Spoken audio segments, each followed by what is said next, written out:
Hi everyone, this is Ashwin Jaiswal and now we are starting with class 11 ISC Business Studies। पहला chapter हम लोग करने जा रहे हैं जिसमें हम लोग बिजनेस के बारे में सीखेंगे।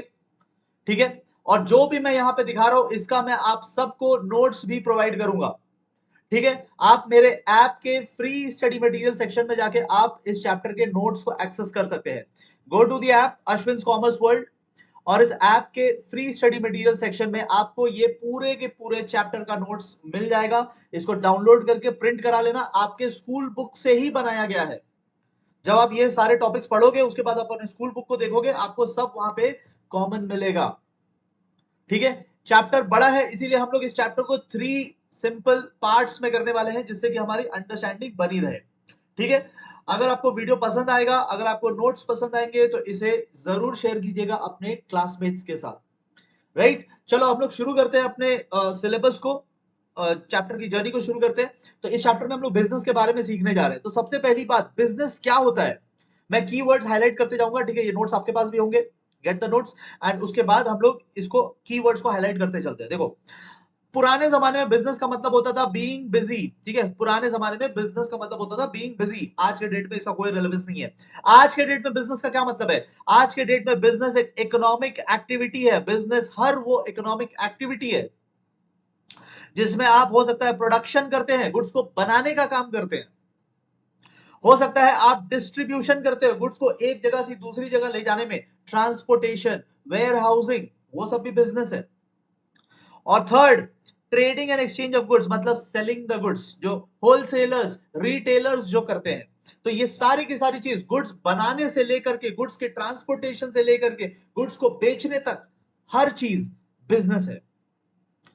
और ये करते क्यों है? दो मेन कारण। एक तो ह्यूमन वांट्स को सेटिस्फाई करने के लिए। ठीक है, number one, we want to satisfy human wants. And दूसरा, प्रॉफिट के लिए।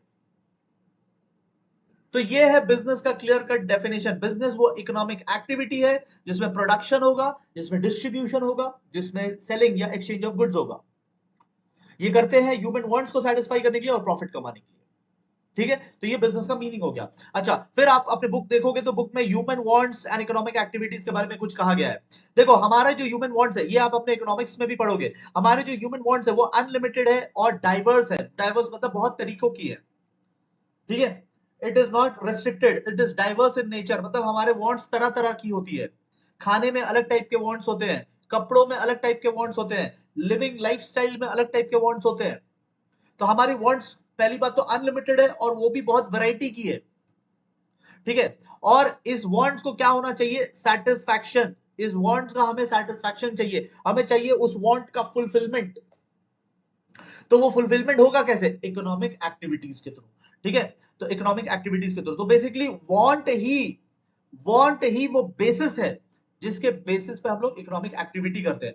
सो we produce the goods because human have wants. अगर ह्यूमन बींग्स के कोई वांट्स ही नहीं होते तो बिजनेस ही नहीं होता, इकोनॉमिक एक्टिविटीज ही नहीं होता। ठीक है, if there were no wants, अगर कोई वांट्स नहीं होते तो कोई प्रोडक्शन नहीं होता, कोई इकोनॉमिक एक्टिविटी नहीं होता।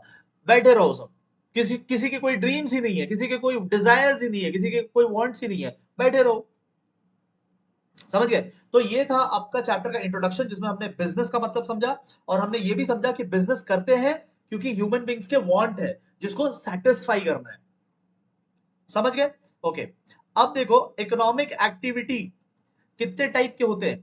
ठीक है, तो economic activities basically 3 main categories में होते हैं। ठीक है, 3 मेन कैटेगरीज के होते हैं हमारे इकोनॉमिक एक्टिविटी, जिसमें से थोड़ा सा मैं इसको ऊपर कर देता हूं, यस। जिसमें से पहला वाला जिसको हम लोग प्राइमरी बोलते हैं, प्राइमरी होता है एग्रीकल्चर। ये नेचुरल होता है। ठीक है, ये नेचुरल चीजों से डील करता है एग्रीकल्चर। लेटर चैप्टर्स में और डिटेल में बात करेंगे। देन होता है सेकेंडरी, सेकेंडरी होता है मैन्युफैक्चरिंग, ये मैन मेड होता है। मैन मेड या फिर आप ह्यूमन मेड भी बोल सकते हो। एंड थर्ड होता है सर्विस, इसको टर्शियरी सेक्टर बोलते हैं, सर्विस। ये इनटैंजिबल, देखो पहला दोनों जो है ना ये गुड्स से रिलेटेड होते हैं, गुड्स मतलब जो फिजिकल चीजें हैं, और थर्ड होता है सर्विस जो नॉन फिजिकल है। ठीक है, तो इकोनॉमिक एक्टिविटी आप 3 कैटेगरीज में कर सकते हो। आप फिजिकल कैटेगरी में यानी गुड्स वाले कैटेगरी में 2 चीजें कर सकते हैं। नेचुरल सेक्टर में काम कर सकते हो जैसे कि एग्रीकल्चर, या man made human made sector में भी काम कर सकते हो जिसे हम मैन्युफैक्चरिंग कहते हैं। और अगर आप फिजिकल गुड्स नहीं बनाना चाहते, इनविजिबल सर्विसेज सेक्टर में जाना चाहते हो, तो that's called the tertiary sector. तो तीन ही टाइप के आप एक्टिविटीज कर सकते हो। अभी मैं टीचिंग कर रहा हूं, तो टीचिंग क्या है? Teaching is third category, service sector. समझ गए?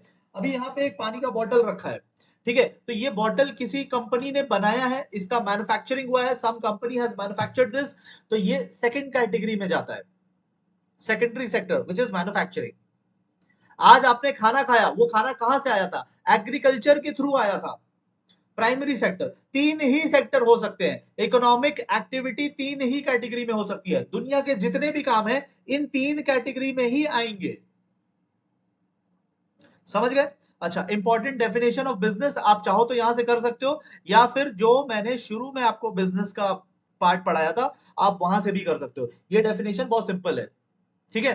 तो ये हमने पहला पेज को समझा अपने नोट्स का, ठीक है। ये नोट्स आपको कहां से मिलेंगे? अश्विन कॉमर्स वर्ल्ड के ऐप में जाओगे, फ्री स्टडी मटेरियल सेक्शन में आपको चैप्टर के फुल नोट्स मिल जाएंगे, ठीक है। आइए नेक्स्ट चीज पे आते हैं। अब देखो, जिनको भी ये नोट्स मिल गया है आप इसको कट मार देना। सर फिर ये बनाया क्यों? ऐसे ही मजे लेने के लिए, इसको कट मार देना, ठीक है। हम लोग इस टॉपिक को थोड़ा डिटेल में नीचे में करते हैं, ठीक है, टॉपिक नंबर 6 में करते हैं। तो अब देखो, why is business regarded as an economic activity? Business को हम लोग इकोनॉमिक एक्टिविटी क्यों कहते हैं? ठीक है, तो देखो, बिजनेस को इकोनॉमिक एक्टिविटी इसलिए कहते हैं क्योंकि इसमें हम लोग सारे काम प्रॉफिट के लिए करते हैं। अगर आप इसको डिटेल में पढ़ोगे तो यहाँ पे एक लाइन लिखा है, economic activities are perform to earn income. जब हम लोग कोई चीज कमाने के लिए करते हैं ना, तो दैट्स कॉल्ड इकोनॉमिक एक्टिविटी। जब हम लोग पैसे कमाने के लिए कुछ करते हैं, दैट्स कॉल्ड इकोनॉमिक एक्टिविटी। तो बिजनेस भी तो पैसे कमाने के लिए करते हैं। आप में से बहुत सारे लोगों के पेरेंट्स बिजनेस करते होंगे, कुछ लोगों के जॉब भी करते हैं, बट बहुत सारे ऐसे भी होंगे जिनके पेरेंट्स बिजनेस करते हैं। तो क्यों बिजनेस करते हैं? पैसे कमाने के लिए। पैसा कमाना इज इकोनॉमिक एक्टिविटी, तो बिजनेस भी पैसे कमाने के लिए कर रहे हैं, तो business is also an economic activity. This is reason number 1, ठीक है। और आप ये कैसे करते हो? By selling the goods, producing and selling the goods. Goods बनाते हैं, गुड्स बेचते हैं, ठीक है, ओके। अब देखो, यहाँ एक एग्जांपल दिया हुआ है, एक फार्मर ने वेजिटेबल ग्रो किया। ये सब आपको केस स्टडी में पूछ सकता है। एक फार्मर ने वेजिटेबल ग्रो किया फैमिली के कंजम्पशन के लिए, अपने ही परिवार के लिए बनाया, तो क्या ये बिजनेस है? नो, क्योंकि पैसे कमाने के लिए नहीं किया ना, तो ये बिजनेस नहीं है, नॉट अ बिजनेस। लेकिन जब फार्मर ग्रो करता है vegetables for selling in the market, तो मार्केट में मुफ्त में तो नहीं बेचेगा, तब वो प्रॉफिट के लिए कर रहा है, तब वो इनकम अर्निंग के लिए कर रहा है, that is business, that is business. तो business is an economic activity, and economic activity are those activities which are done for earning income, ठीक है। तो ये रीजन नंबर 1 हुआ। आओ उसके बाद, जिन लोगों का भी इकोनॉमिक्स है, इकोनॉमिक्स पढ़े हो, इकोनॉमिक्स पढ़े होंगे आपने, सेकंड चैप्टर इकोनॉमिक्स का, तो वहां पे एक टॉपिक डिस्कस होता है, स्केर्स रिसोर्सेज। स्केर्स रिसोर्सेज, हमारे पास जो रिसोर्सेज है, इस दुनिया में जो रिसोर्सेज है वो लिमिटेड है, तो इन लिमिटेड रिसोर्सेज को अच्छे से यूज करना, यही इकोनॉमिक्स है। तो बिजनेस भी तो वही कर रहा है, बिजनेस भी तो इकोनॉमिक्स ही कर रहा है, बिजनेस भी तो इकोनॉमिक एक्टिविटी कर रहा है, ठीक है। Business activities requires scarce resources, ये जितने भी रिसोर्सेज है, raw material, labour, capital, other factors of production, जितने भी चीजें हैं, बिजनेस इसको जुडिशियसली यूज करना चाहता है। तो जो इकोनॉमिक्स में हम लोग पढ़ते हैं वही बिजनेस में करते हैं। तो business is economics, business is economic activity only, क्योंकि यहां पे हम लोग वही कर रहे हैं जो इकोनॉमिक्स में पढ़ते हैं, using scarce resources properly without wastage, ठीक है। और थर्ड पॉइंट जो हमने पहले भी डिस्कस किया है, बिजनेस करते हैं to satisfy the human needs या ह्यूमन वांट्स। ह्यूमन वांट्स के बारे में भी आपने इकोनॉमिक्स में पढ़ा है, तो चाहे वांट सेटिस्फैक्शन हो, चाहे रिसोर्स यूटिलाइजेशन हो, दोनों इकोनॉमिक्स में आते हैं। या आपने इकोनॉमिक्स में टॉपिक भी पढ़ा होगा चैप्टर नंबर 2 में। तो जो इकोनॉमिक्स में पढ़ रहे हो उसी को बिजनेस में करते हैं, therefore business is an economic activity, because business में वही कर रहे हैं जो इकोनॉमिक्स में होता है। We satisfy human wants, human wants ही नहीं होगा तो कोई बिजनेस ही करने की जरूरत नहीं है। बात समझ में आई? ठीक है, एक बार इसको पढ़ना। अब हम लोग मूव ऑन करेंगे, बट मूव ऑन करने से पहले मैं चाहता हूं कि आप वीडियो पॉज करके एक बार ऊपर से नीचे तक अभी तक जितना हमने किया है, जितना हमने पढ़ा है, उसको एक बार खुद से गो थ्रू करना। इससे आपकी अंडरस्टैंडिंग अच्छी होगी। ठीक है, जो भी मैं पढ़ा रहा हूं ये आपके बुक से ही उठा उठाकर मैंने टॉपिक्स बनाए हैं। ठीक है, आपके बुक से ही उठा उठाकर बनाए हैं। सो यहां से आप समझ के अपने बुक से एक बार पढ़ सकते हो। ठीक है, क्लास 11 में क्या है, आई वुड रेकमेंड कि आप अपना स्कूल बुक को ज्यादा प्रेफरेंस दे क्लास 11 में। ठीक है, मैं तो समझाने के लिए ये सब बनाया हूं और ये आपको प्रोवाइड भी कर दूंगा। आप इससे भी पढ़ के जा सकते हो, कोई दिक्कत नहीं है, कॉन्सेप्ट तो बन ही रहा है, बाकी आप अपने वर्ड्स में लिखना। ठीक है, बट ये पढ़ने के बाद आप अपना बुक पढ़ोगे तो आपको बहुत इजीली सब समझ में आ जाएगा, क्योंकि आपके बुक के ही टॉपिक्स मैं यहां डिस्कस कर रहा हूं। तो आइए अब बिजनेस के कुछ फीचर्स को समझते हैं कि बिजनेस में होता क्या क्या है। What are the various features of business? तो सबसे पहले बिजनेस एक इकोनॉमिक एक्टिविटी है। पॉइंट्स रिपीट हो रहे हैं, ठीक है, ये सब पहले भी डिस्कस किया है। इकोनॉमिक एक्टिविटी वो होता है जिसमें आप अर्निंग करते हो, बिजनेस अर्निंग के लिए करते हैं, therefore business is an economic activity. कोई भी एक्टिविटी जिसमें आप कमाने के इंटेंशन से कर रहे हो वो इकोनॉमिक एक्टिविटी है। तो बिजनेस भी आप कमाने के इंटेंशन से करते हो, तो therefore business is an economic activity. This is feature number 1। Feature number 2, इसमें आप गुड्स एंड सर्विसेज से डील करते हो। गुड्स क्या होता है? गुड्स होता है फिजिकल प्रोडक्ट्स, और सर्विस होता है इनटैंजिबल, मतलब नॉन फिजिकल। ठीक है, जैसे कि जो आपको दिखे, वेजिटेबल, फ्रूट्स, पल्सेस, ये सब फिजिकली प्रेजेंट होते हैं, आप उसको टच कर सकते हो, आप उसको देख सकते हो, उसका एक फिजिकल मास होता है। So all those things are goods. But जो देख नहीं सकते, जैसे टीचिंग, टीचिंग आप देख थोड़ी सकते हो। टीचिंग तो आप, जैसे मैं टीचिंग कर रहा हूं, आप तो नॉलेज गेन कर रहे हो, that's invisible, that is not physical thing. Knowledge is, मैं जैसे नॉलेज इंपार्ट कर रहा हूं, that is invisible, that is service. तो दो तरीके की चीज होती है बिजनेस में, आप दोनों में से कोई भी कर सकते हो। ठीक है, ये हमने भी थोड़ा पहले डिस्कस किया था पेज नंबर 1 में। ओके, तो ये दो फीचर्स थे। देन फीचर नंबर 3, यहां पे आप प्रोडक्शन भी कर सकते हो, प्रोक्योरमेंट भी कर सकते हो। प्रोडक्शन मतलब क्या होता है? प्रोडक्शन मतलब होता है किसी गुड्स को बनाना। ठीक है, जैसे आपने लकड़ियां ली और लकड़ियों से आपने फर्नीचर बना दिया, तो वो हो गया प्रोडक्शन। सब प्रोक्योरमेंट क्या होता है? प्रोक्योरमेंट का मतलब होता है एक्विजिशन, जस्ट खरीद लेना। जैसे जो शॉपकीपर होते हैं, तो शॉपकीपर थोड़ी ना अपने दुकान में चीजें बनाते हैं, वो तो बने बनाए चीज को प्रोक्योर करते हैं, खरीदते हैं। बिजनेस में हम लोग प्रोक्योर वर्ड यूज करते हैं। प्रोक्योरिंग का मतलब होता है परचेजिंग। तो आप बना भी सकते हैं, आप परचेज भी कर सकते हो बेचने के लिए, दोनों ही बिजनेस है। ठीक है, ओके। नंबर 4, और क्या कर सकते हैं बिजनेस में? और क्या होता है? सेल या exchange of goods and services. आप बेच भी सकते हो, एक्सचेंज भी कर सकते हो। ठीक है, तो you can sell the goods also, you can exchange the goods also. Exchange कैसे होता है? एक्सचेंज ऐसे होता है कि मान लो मेरे घर में एक टेलीविजन पड़ा है, वो टेलीविजन आपको चाहिए, और आपके पास एक बहुत अच्छा फोन है, वो मुझे चाहिए। तो मैंने अपना टेलीविजन आपको दे दिया, आपने अपना फोन मुझे दे दिया। ठीक है, एक्सचेंज भी कर सकते हैं। That's called what? That's also business. पैसों की जगह कोई गुड्स एक्सचेंज कर लिया, या अगर पैसे एक्सचेंज कर रहे हैं, दैट्स कॉल्ड सेल। तो बिजनेस में सेल भी कर सकते हैं, एक्सचेंज भी कर सकते हैं, दोनों चलता है बिजनेस में। ठीक है, हाँ। नंबर 5, रेगुलरिटी होनी चाहिए। एक बार अगर कोई चीज करते हो, दैट्स नॉट कॉल्ड बिजनेस। आप क्लास 11 में आए, क्लास 10 का बुक्स आपने अपने जूनियर को बेच दिया, 50% डिस्काउंट में बेच दिया, तो वो बिजनेस थोड़ी हो गया। वो तो आपने एक बार किया ना, आप थोड़ी किताब की दुकान खोल के बैठ गए हो। No no no no no, आपने किताब की दुकान नहीं खोली है, आपने हेल्प करने के लिए अपने जूनियर को अपना किताब दे दिया, 50% डिस्काउंट पे दे दिया। जो बुक आपने 300 रुपीज का खरीदा था, वो 150 में दे दिया। उसका भी हेल्प हो गया, सस्ते में मिल गया, आपका भी हेल्प हो गया कि आप क्या करते हो उस बुक का। एक बार कोई चीज करना इज नॉट बिजनेस। हाँ, अगर आपकी किताब की दुकान है, आप डेली किताबें बेचते हो, तो फिर वो बिजनेस कहलाएगा। Regularity is very important. ठीक है, तो रेगुलरिटी अगर नहीं है तो फिर वो बिजनेस नहीं है। जैसे यहाँ एग्जांपल गिवन है कि अगर आप अपना घर बेचते हो प्रॉफिट के लिए एक बार, ठीक है, जीवन में कभी एक बार घर बेच दिया, बड़े घर खरीद रहे हैं तो छोटे घर को बेच दिया, उससे जो पैसा आया थोड़ा पैसा जोड़ के बड़ा घर खरीद दिया, तो वो जो घर बेचा, तो आप क्या रियल एस्टेट एजेंट हो गए? नो, आपने तो एक बार घर बेचा, एक बार बेचने से कुछ नहीं होता। हाँ, अगर आप रियल एस्टेट पे डीलिंग करते हैं, आपका डेली का फ्लैट बिकवाने का काम है, जमीन बिकवाने का काम है, घर बिकवाते हैं, आपका डेली का ये सब है, तो फिर वो बिजनेस है। एक बार बेचना है, दैट्स नॉट कॉल्ड बिजनेस। ठीक है, तो ये थे बिजनेस के कुछ इंपॉर्टेंट फीचर्स। नेक्स्ट हम लोग आते हैं बिजनेस के ऑब्जेक्टिव्स पे। ऑब्जेक्टिव्स का मतलब होता है गोल्स, क्या अटेन करना चाहते हो। व्हाट आर द गोल्स या what are the end results. End results का मतलब गोल्स, ठीक है, आप लिख भी सकते हो। एंड रिजल्ट का मतलब है गोल्स, क्या अचीव करना चाहते हो, what do you want to achieve. Business करके क्या अचीव करना चाहते हो। तो चार तरीके के गोल्स होते हैं, इकोनॉमिक गोल्स, सोशल गोल्स, देख रहे हो, यही दो हमारे सिलेबस में है।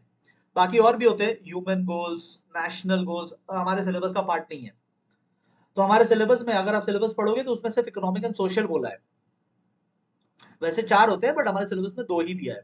तो बिजनेस करके आप क्या गोल्स अचीव करना चाहते हैं, तो दो तरीके के गोल्स है। एक हमारे इकोनॉमिक गोल्स यानी पैसों से रिलेटेड, दूसरे हमारे सोशल गोल्स यानी सोसाइटी, जनता से रिलेटेड। आइए देखते हैं धीरे धीरे। तो ये है हमारे इकोनॉमिक गोल्स। बिजनेस करके हम लोग क्या करना चाहते हैं, प्रॉफिट कमाना चाहते हैं। प्रॉफिट क्यों जरूरी है, बिजनेस के सर्वाइवल के लिए, बिजनेस के ग्रोथ के लिए। सीधी बात, नो बकवास नोट्स है ये नोट्स जो मैंने बनाया है ये सीधी बात, नो बकवास नोट्स है। इतना पढ़ो और आपको सारा कॉन्सेप्ट हो जाएगा। बाकी तो आप लिखने में एक्सपर्ट है ही, कीवर्ड्स आपको अगर मिल जाए तो बाकी तो आप अपना बना ही लेंगे। और ये सब ऐसा नहीं मन से नहीं बनाया है, आपके बुक से उठा उठा के बनाया है। आपके बुक से उठा उठा के बनाया, आप जब बुक पढ़ोगे आपको खुद समझ में आ जाएगा। ठीक है, वहीं से उठा उठा कर मैंने बनाया है। दीज नोट्स आर सीधी बात, नो बकवास नोट्स। ठीक है, तो प्रॉफिट क्यों कमाना है, बिजनेस को सर्वाइव करने के लिए, बिजनेस को ग्रो करवाने के लिए। ये इकोनॉमिक ऑब्जेक्टिव नंबर 1 है। दूसरा, कस्टमर को सेटिस्फाई करना है। बिजनेस एग्जिस्ट करता है बिकॉज ऑफ कस्टमर्स। कस्टमर्स को नहीं केयर करोगे तो फिर बिजनेस नहीं चलेगा, बिकॉज कस्टमर्स ही बिजनेस चलाते हैं। कस्टमर्स को परेशान करने से बिजनेस नहीं चलेगा। ह्यूमन वांट सेटिस्फाई करना है ना, ह्यूमन को ही उदास कर दोगे तो कैसे होगा। रेगुलरली आपको इनोवेट करना है, इससे नए प्रोडक्ट्स डेवलप करने हैं, न्यू सर्विसेज देनी है, न्यू आइडियाज लाने हैं, तो ही तो बिजनेस में फन बना रहेगा, वरना कॉम्पिटिटर निकल जाएगा आपसे आगे, कस्टमर चला जाएगा किसी और के पास। तो ये भी बिजनेस का इकोनॉमिक ऑब्जेक्टिव है। एंड पॉइंट रिपीट हो रहा है ये, effective utilisation of the limited resources that we have, the scarce resources that we have. तो बिजनेस का ये एम है कि उन स्केर्स रिसोर्सेज को अच्छे से यूटिलाइज करें। These are the economic goals of a business.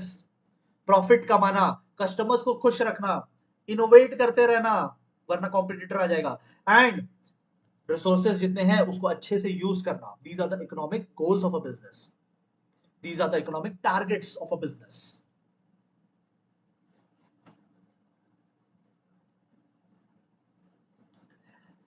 अब कुछ सोशल गोल्स भी है। सोशल यानी कि अब हम लोग सोसाइटी से डील करेंगे। सोसाइटी मतलब ये जनता, जनता जनता, भारत की जनता। भारत की जनता के प्रति बिजनेस का क्या रोल है, what are the goals, what are the objectives of a business towards the society. तो आइए इसके भी हम लोग अलग अलग पॉइंट्स करते हैं। पॉइंट नंबर 1, सोसाइटी के लिए हम लोग क्या कर सकते हैं, अच्छी क्वालिटी के गुड्स देंगे। ठीक है, जिससे कि उनका स्टैंडर्ड ऑफ लिविंग बेटर हो। क्वालिटी गुड्स देना है कस्टमर को, तब आप सोसाइटी के लिए कुछ कर रहे हो। Next, fair trade practice, cheating नहीं करना कस्टमर के साथ, एडल्ट्रेशन नहीं करना। एडल्ट्रेशन मतलब खाने में मिलावट, मिलावट नहीं करना। ब्लैक मार्केटिंग नहीं करना, मतलब जानबूझ के गुड्स को रोक के रखे हैं ताकि मार्केट में प्राइसेस बढ़े, मार्केट में शॉर्टेज करके रखे हैं ताकि मार्केट में prices, this is black marketing, नहीं करना चाहिए। एंड अंडरवेइंग ऑफ गुड्स, गुड्स मेरा 800 ग्राम्स का है, मैं 1 केजी बोल के बेच दे रहा हूं। 800 ग्राम्स का गुड्स मैं 1 केजी बोल के बेच दे रहा हूं। These are unfair practices. आपको सोसाइटी में फेयर ट्रेड प्रैक्टिस करना है, ईमानदारी से बिजनेस करना है। This is the social objective of a business. Third, आपको एम्प्लॉयमेंट जनरेशन करना है। जिस समाज में बिजनेस कर रहे हो वहां पे आस पड़ोस के लोगों को नौकरी पे रखो, इससे जॉब्स बढ़ेंगे। तो business is not just about earning profit, business is also about helping the society. ठीक है, नंबर 4, कुछ कम्युनिटी सर्विस कीजिए। कम्युनिटी सर्विस मतलब थोड़ा समाज सेवा करो, जो अंडर प्रिविलेज्ड लोग हैं उनके लिए कुछ मदद कर दो, कुछ हेल्थ सर्विसेज प्रोवाइड कर दो, कुछ जो पुराने बैकवर्ड एरिया है वहां कुछ मदद कर दो, थोड़ा पानी का नल ही लगवा दो ना वहां पे, कुछ तो कर दो गरीबों के लिए। तो ये सोसाइटी के लिए आप ऐसा काम कर रहे हैं, ठीक है। ये सब का समरी यहाँ पे मैंने बना दिया आपके लिए, ठीक है। जो पांचों पॉइंट है, पांचों पॉइंट का समरी मैंने बना दिया, बट अभी हम लोग मेन पॉइंट से बढ़ेंगे। एंड लास्ट है प्रोटेक्शन ऑफ एनवायरमेंट। बिजनेस करने के चक्कर में आसमान धुआं धुआं मत कर देना, एनवायरमेंट को भी बचा के रखना। फर्नीचर बना रहे हो बट पूरा फॉरेस्ट क्लियर मत कर दो, उसके लिए कुछ तो बचा के भी रखो। एनवायरमेंट प्रोटेक्शन करना ये बिजनेस का ऑब्जेक्टिव है। इकोलॉजिकल बैलेंस बनाए रखना ये बिजनेस का ऑब्जेक्टिव है। तो हमने इकोनॉमिक ऑब्जेक्टिव्स भी देखा, हमने सोशल ऑब्जेक्टिव्स भी देखा। Human goals and national goals ये हमारे सिलेबस का पार्ट नहीं है, तो इसीलिए हम लोग यहीं पर इस टॉपिक को एंड कर रहे हैं। हम लोग इस वीडियो में एक लास्ट टॉपिक करेंगे प्रॉफिट से रिलेटेड, ठीक है। उसके बाद नेक्स्ट पार्ट में बाकी चैप्टर्स कंटिन्यू करेंगे। अगर आपको समझ में आ रहा है तो प्लीज इस चैनल को जरूर सब्सक्राइब करना, अपने दोस्तों को भी बताना, ठीक है। चैनल का नाम आपको स्क्रीन पे दिख रहा है, अश्विन कॉमर्स वर्ल्ड, ठीक है। ये यूट्यूब पे भी अवेलेबल है, ये प्ले स्टोर पे भी अवेलेबल है, ठीक है। And do share it with your friends अगर आपको इस चैप्टर में, इस सब्जेक्ट में मजा आएगा तो। एंड जो भी मैं नोट्स दे रहा हूँ ये नोट्स आपके ही बुक से बनाया गया है, सीधी बात, नो बकवास नोट्स है ये, ठीक है। और इससे पढ़ के आप एग्जाम में खुद की वर्डिंग्स में भी लिख सकते हो। पॉइंट हेडिंग आपको नोट्स या बुक का वाला लिखना है, बट पॉइंट का जो कंटेंट है that you can write in your own words. आइए, प्रॉफिट क्यों जरूरी है बिजनेस में, the role of profit. Profit इतना जरूरी क्यों होता है बिजनेस में। देखो, समाज सेवा तो अपनी जगह है, लेकिन profit is very important.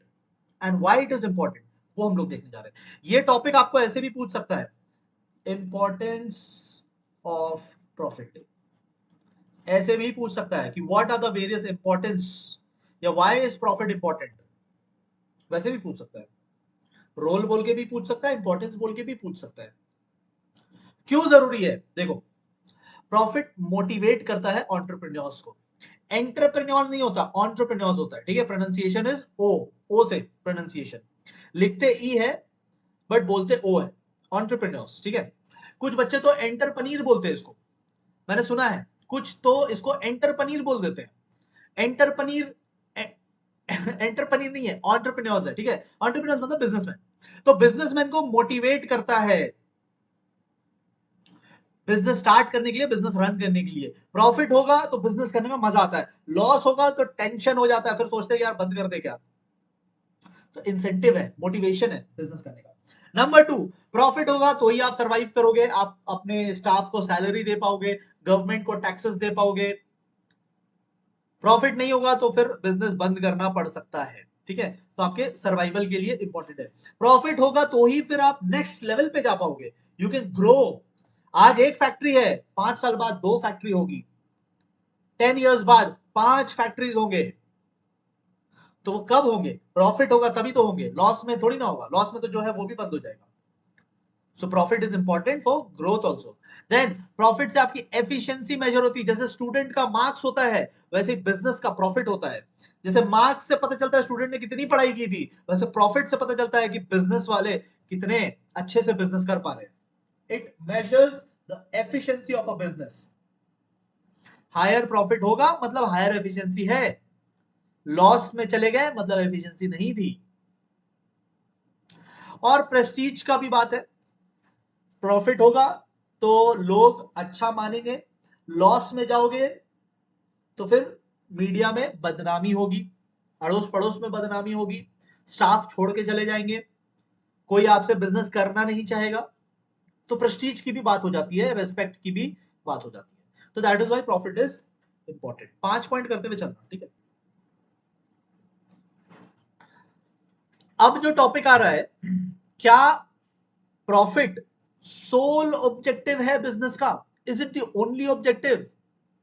No, business के और भी ऑब्जेक्टिव, बिजनेस के कुछ इकोनॉमिक ऑब्जेक्टिव्स भी है, बिजनेस के कुछ सोसाइटी की तरफ भी ऑब्जेक्टिव्स होते हैं, बिजनेस के कुछ ह्यूमन ऑब्जेक्टिव्स भी होते हैं, कुछ नेशनल ऑब्जेक्टिव भी होते हैं, जो हमने पहले ही देख रखा है, ठीक है। इसमें से सिर्फ 2 ही हमारे सिलेबस में है, तो ये हमने पहले ही कर रखा है। तो अगर आपसे कोई पूछेगा कि डज या is profit the sole objective of any business, तो आप बोलोगे no, profit is important, no denying the fact. देखो यहां पे भी लिखा है प्रॉफिट इज इंपॉर्टेंट, इंपॉर्टेंट तो है, क्यों इंपॉर्टेंट है वो अभी हमने देखा ऊपर, लेकिन प्रॉफिट के अलावा सोसाइटी को भी सर्व करना है, कस्टमर्स को भी देखना है, इनोवेशंस भी लाने हैं, टेक्नोलॉजी इनोवेशंस भी लाने हैं, लोगों को जॉब भी देना है, इन्वायरमेंट भी प्रोटेक्टेड रखना है। तो प्रॉफिट तो है लेकिन साथ में और भी चीजें देखनी है। तो 2-3 पॉइंट आप बता सकते हो डिपेंडिंग ऑन द मार्क्स, ठीक है। अब हम लोग नेक्स्ट टॉपिक पे चलते हैं कि objective against profit maximisation, objections against profit maximisation. तो यहां पे प्रॉफिट कमाने से मना नहीं कर रहा है, यहां पे क्या बोल रहा है, देखो वर्ड पे थोड़ा ध्यान देना। यहां पे बोल रहा है कि आप प्रॉफिट मैक्सिमाइजेशन पे ध्यान मत दीजिए, ये नहीं बोला कि प्रॉफिट पे ध्यान मत दीजिए, प्रॉफिट इज इंपॉर्टेंट। अगेन यहां पे फिर से बोल रहा है profit is important, profit is important in business, but it can not be your only objective. आप प्रॉफिट ही बढ़ाने के बारे में हमेशा मत सोचते रहो, प्रॉफिट मैक्सिमाइजेशन इसके बारे में मत सोचते रहो। प्रॉफिट करो बट कुछ और चीजों पे भी ध्यान दो। किन चीजों पे ध्यान देना है, आपको ये नहीं भूलना है कि business is a part of the society, business society का हिस्सा है और आपको सोसाइटी के लिए भी काम करने हैं, ठीक है। You have to work for the society also, लोगों को जॉब देना है, एनवायरमेंट को प्रोटेक्टेड रखना है, अनफेयर ट्रेड प्रैक्टिसेस नहीं करने हैं। आप सोसाइटी का हिस्सा हो तो प्रॉफिट कमाओ लेकिन सोसाइटी का भी केयर करो। नेक्स्ट, आप अकेले नहीं हो, there are many stakeholders. Stakeholders मतलब those who are related to the business, जैसे एम्प्लॉइज, कस्टमर्स, फाइनेंसर्स जो बैंक्स होते हैं, गवर्नमेंट, सोसाइटी, ये सब लोग भी है, इनके भी आपके बिजनेस से एक्सपेक्टेशन है। सर क्या एक्सपेक्टेशन है, जैसे एम्प्लॉइज, एम्प्लॉइज क्या एक्सपेक्ट करता है कि आप उसे फेयर वेजेस या सैलरी दोगे, अच्छा पैसा दोगे। कस्टमर्स, कस्टमर्स क्या एक्सपेक्ट करता है कि आप उसे अच्छा दाम लोगे, अच्छी क्वालिटी की प्रोडक्ट्स दोगे। तो सबका आपसे एक्सपेक्टेशन है। फाइनेंसर्स जो बैंक्स है वो क्या एक्सपेक्ट करते हैं कि आप उन्हें रेगुलर रिटर्न दोगे, उनका पैसा वापस करोगे, उनको इंटरेस्ट कमा के दोगे, उनको प्रॉफिट बना के दोगे, तो वो भी आपसे एक्सपेक्ट कर रहे हैं। गवर्नमेंट, गवर्नमेंट आपसे क्या एक्सपेक्ट करता है कि आप टैक्स दोगे टाइम पे, आप लॉ मानोगे देश का। Everybody has expectation from you. Society, society तो क्या एक्सपेक्ट करती है, we have already done the topic, तो सोसाइटी भी आपसे एक्सपेक्टेशन करती है। तो प्रॉफिट मैक्सिमाइजेशन के बारे में हमेशा नहीं सोचना है, प्रॉफिट के बारे में सोचना है बट साथ में इन लोगों के बारे में भी सोचना है, ये भी आपके बिजनेस पे डिपेंडेंट है, आप अकेले थोड़ी ना हो। जैसे ही आप कुछ शुरू करते हो तो बहुत सारे लोग उससे जुड़ जाते हैं, आपको उनका ख्याल रखना है, you can not be selfish, ठीक है। एंड पॉइंट नंबर 3 ये बोल रहा है कि प्रॉफिट का मतलब ये नहीं कि आप एफिशिएंट ही होगे, it does not always show कि आप एफिशिएंट ही होगे, ठीक है। जैसे कि एग्जांपल देता हूं, जैसे कि यहां कंपनी ए है और यहां कंपनी बी है। अब कंपनी ए ने 1 करोड़ का प्रॉफिट कमाया, जहां पे 10 अदर बिजनेसेस थे, 10 अदर बिजनेसेस थे, 10 और बिजनेस थे, वहां 1 करोड़ रुपए का प्रॉफिट कमाया। बी ने 1.5 करोड़ का प्रॉफिट कमाया, जहां इसकी मोनोपोली थी, मोनोपोली मतलब अकेला था, कोई और कॉम्पिटिटर ही नहीं था। तो कौन अच्छा बिजनेसमैन है, ये ज्यादा प्रॉफिट वाला? नहीं, ज्यादा प्रॉफिट वाला अच्छा बिजनेस नहीं कर रहा, क्योंकि वो अकेला है, अकेले में भी वो 1.5 कर रहा है, ये तो 10 लोगों से लड़के भी 1 कर लिया। ये अगर अकेला होता तो सोचो कहां तक जाता। 10 लोगों के बीच में इसने 1 करोड़ किया, ये ज्यादा एफिशिएंट है मेरे लिए, तो ए ज्यादा रिस्पेक्ट दूंगा मैं, ए को ज्यादा रिस्पेक्ट दूंगा। बी की प्रॉफिट ज्यादा दिख रही है बट बी पैनिक कर जाएगा जब और कॉम्पिटिटर्स आ जाएंगे ना, जिस दिन कॉम्पिटिटर्स आ जाएंगे बी पैनिक कर जाएगा। So more profit does not always means efficiency, वही चीज यहां लिखा हुआ है नोट्स में, वही चीज यहां लिखा हुआ है। ज्यादा प्रॉफिट का मतलब ये मत समझना कि बहुत एफिशिएंट हो, कहानी कुछ और भी हो सकती है। एक जन 10 लोगों से लड़के 1 करोड़ कमा लिया और एक जन अकेले खाली मैदान में भी 1.5, समझ रहे हो, तो ये बात है। तो these are some arguments against profit maximisation, these are not arguments against profit, profit तो जरूरी है बट केवल प्रॉफिट प्रॉफिट प्रॉफिट ये माइंड में नहीं चलना चाहिए। बात समझ में आई? इस वीडियो में हम लोग यहाँ पे रुक रहे हैं, ठीक है। चैप्टर बड़ा है, I want to do it in आराम से, ठीक है। स्लो मोशन में करेंगे, ठीक है। So we have already done 1 part, we will do it in 2 more parts, मतलब टोटल 3 पार्ट्स आएंगे इस चैप्टर के, ठीक है। अगर आपको वीडियो अच्छा लगा है, अगर आपको समझ में आया है, नोट्स आपको पसंद आ रहा है, तो इस वीडियो को जरूर लाइक कीजिएगा। कमेंट में आप अपना क्वेश्चन पूछ सकते हैं, और इस नोट्स को और अपने इस वीडियो को दोस्तों के साथ भी जरूर शेयर कीजिएगा, ठीक है। Will meet very soon with the next part. Thank you so much everyone.